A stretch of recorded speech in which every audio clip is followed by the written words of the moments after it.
ഞാനിന്നൊരു നല്ല വെണ്ടയ്ക്ക കൊണ്ടുള്ളൊരു കറി ഉണ്ടാക്കിയിരുന്നു.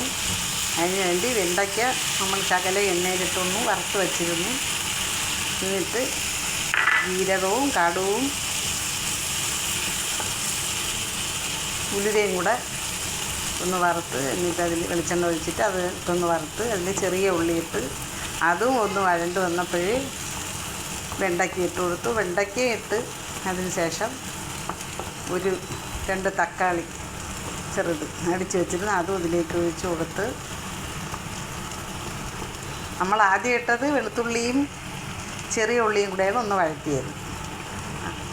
വഴറ്റിയിട്ടാണ്. അപ്പോഴും നമ്മൾ ജീരകവും കടുവും ഉലുവയാണ് ആദ്യം ഇട്ടത്.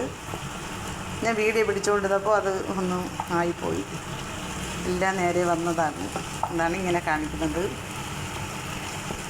വഴറ്റിയതിന് ശേഷമാണ് നമ്മൾ ചെറിയ ഉള്ളിയാണ് വഴറ്റിയതിന് ശേഷം വെണ്ടയ്ക്ക ഇട്ട് കൊടുത്തു. എന്നിട്ട് 2 തക്കാളി അടിച്ച് വെച്ചിരുന്നത് അത് ഒഴിച്ചു കൊടുത്തു. ഇത് ഒരുപാടങ്ങ് കറി വേണ്ട, നമ്മളെ ചപ്പാത്തിക്കൊക്കെ ഉള്ളൊരു കറിയാണ്. ചോറിനായാലും നല്ല ടേസ്റ്റാണ്. വെണ്ടയ്ക്കയും ചെറിയ ഉള്ളിയൊക്കെയാണ്, ശകലം ശർക്കരയും കൂടി ഇട്ടു ഒരു ചെറിയ ടേസ്റ്റിന് വേണ്ടി. ശകലം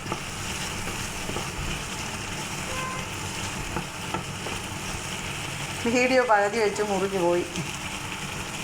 ശകലം വെള്ളം കൂടെ ചൂടുവെള്ളമാണ് ഒഴിച്ചു കൊടുത്തത്. ഉപ്പൊക്കെ നമ്മൾ ആദ്യമേ ഇട്ട് വെണ്ടയ്ക്കയിലും ഉപ്പ് ശകലം ഇട്ടാണ് വഴറ്റിയെടുത്തത്. വെണ്ടയ്ക്ക വഴറ്റിയിടുമ്പോഴാണ് ഇതിന് നല്ല ടേസ്റ്റ് ഉള്ളത്. ഇത് അടിപൊളി ഒരു കറിയാണ്. ചോറിനും ചപ്പാത്തിക്കുമൊക്കെ നല്ല ടേസ്റ്റിയായൊരു കറിയാണ്. നിങ്ങളെല്ലാവരും ഇത് കാണണം. എൻ്റെ വീഡിയോ ഇഷ്ടമായാൽ ലൈക്ക് ചെയ്യണം, ഷെയർ ചെയ്യണം, സബ്സ്ക്രൈബ് ചെയ്യണം. നല്ലൊരു ടേസ്റ്റുള്ള കറിയാണ്. വെണ്ടയ്ക്കയും ചെറിയ ഉള്ളിയും വെച്ചിട്ടുള്ള ഒരു കറിയാണ്.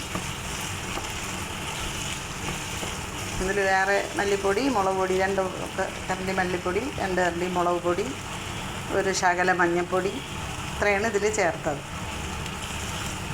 ആദ്യം ചേർത്തത് ചെറിയ ഉള്ളി, 2-3 വെളുത്തുള്ളി, ശകല ഉലുവ, ജീരകം, കടു, അതാണ് ആദ്യം ഇട്ടത്. എല്ലാം കാണിച്ച് വന്നതാണ്. എപ്പോഴും ഞാനിങ്ങനെ കാണിക്കേണ്ടി വന്നത്. എൻ്റെ കറി കണ്ടോ,